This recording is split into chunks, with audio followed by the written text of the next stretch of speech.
Hey guys, so this is a Ryobi 18 volt cordless compressor. Now it does not come with any of these connectors or this hose or anything like that. Also, I don't believe this came with a tool either. So yeah, just make sure you know what you're getting in the package you get. Sometimes they package batteries together with this, but I don't think this one came with a battery. So there are a lot of like technical features and stuff with this, and I kind of put off doing this video for a while because I wanted to make sure I had all those details and did it right, and I kind of just put it off so long that I never did this video. So I'm just going to go ahead and do a real quick video just talking about this compressor real quick, kind of shooting from the hip here, and I might come back to this and do a more in-depth video in the future. So yeah, stay tuned for that. And yeah, so one thing to point out, you need at least a 4 amp hour battery. So for example, this 6 amp hour battery will be totally fine. And see, it is pretty loud. It looks like I had that switched on. Probably someone was messing around with this, but anyways, yeah, so got power switch right here, but yeah, anyways, battery goes in there. So what else can I tell you about this? So it does not come with this hose or the connector, so I purchased a separate kit for that too. Now I'm going to try to put a link in the description for where you can pick up this hose and the kit that came with this, and also where you can pick up this compressor, and also where you can pick up the battery. I'm going to try to put links for all of that stuff in the description of the video, so check that out. Now this is a pretty small compressor with a pretty low capacity, so basically if you're using it a lot, you're going to always have to it's always going to keep turning on. You're going to have to wait for it to keep compressing more air so that you can keep working with it. So this is really designed, from my understanding, this is designed more for use with like nail guns and stuff like that, which I don't have a huge use for myself. I basically just bought this because I thought it would be a neat thing to test out and it would be a fun thing to have. And I figured I might use it to clean things. One other use case for this is you can use something like this to clean off a workbench. And for me, I was thinking like cleaning old PCs and stuff. For example, you see a bunch of PCs back here. Yeah, that was one thing you could use it for. You could like clean out an old computer or anything that's dusty and dirty. So it is actually pretty good for that. There might be other better options for that. I got to look into what's a good choice for that. Maybe compare them. But yeah, that's one thing you can use. They actually advertise this as being something good for like cleaning off a workbench or whatever else. So that's pretty good, and it'll work great for that. It has a lot of power coming out of this, a lot of PSI and all that. So it's pretty small compared to other compressors, and very portable compared to other compressors. Especially since not only is it battery powered, but it's pretty small even compared to other battery powered compressors. But yeah, this is not something you would generally be using to fill up like the tires in your car. There are better tools for that. I'm gonna probably do another video. I'm gonna probably pick up one of those and do a video on that too.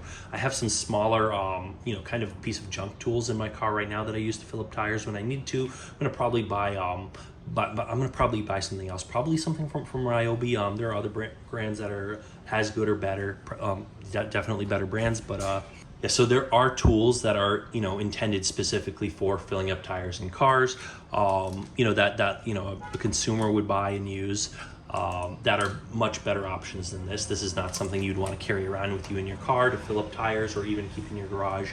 I know with bigger compressors it might be less of a big deal, and you'll be able to fill up tires pretty quick without running out of air. But anyways, so not the best tool for that.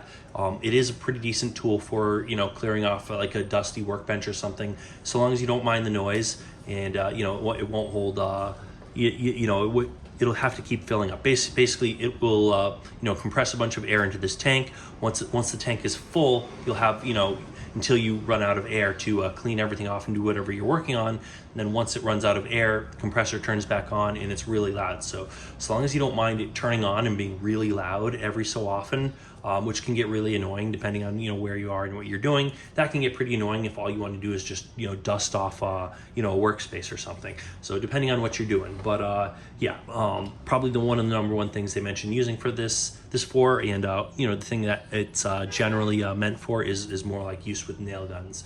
I personally don't have any plans on buying nail guns. I probably should, seeing as how this is like a tool channel, but yeah, maybe I will be buying them just to test them out. But yeah, I personally have not been working with nail guns and don't really have a huge need for that. So any case, it's a nice thing to have, not something I really need that much. It is a pretty cool little compressor.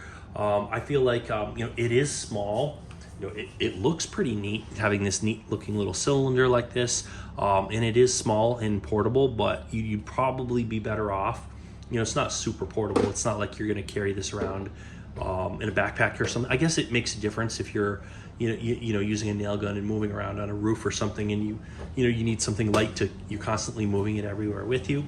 I guess that makes a difference, but otherwise you're probably better off with a larger, something with more capacity and more power. But this is definitely not bad. Just there are other options out there you should definitely take a look at. But anyways, that's about all I had to say about this in this video. I'd like to talk more about the actual technical features of this in a future video. Hopefully get around to that at some point, but I at least wanted to just talk about this and give my thoughts about this compressor for now. So I wanted to basically just cover that in this video for today. Stay tuned for more, and we're going to be doing a lot of other tool stuff probably before I come back to this. We're going to be doing some other tool reviews and tool testing. We're going to be doing, cutting things, seeing what we can drill holes in, and all sorts of other tests, and unboxing things and going over features. Tons of other tools, lots of excellent content you're not going to want to miss out on.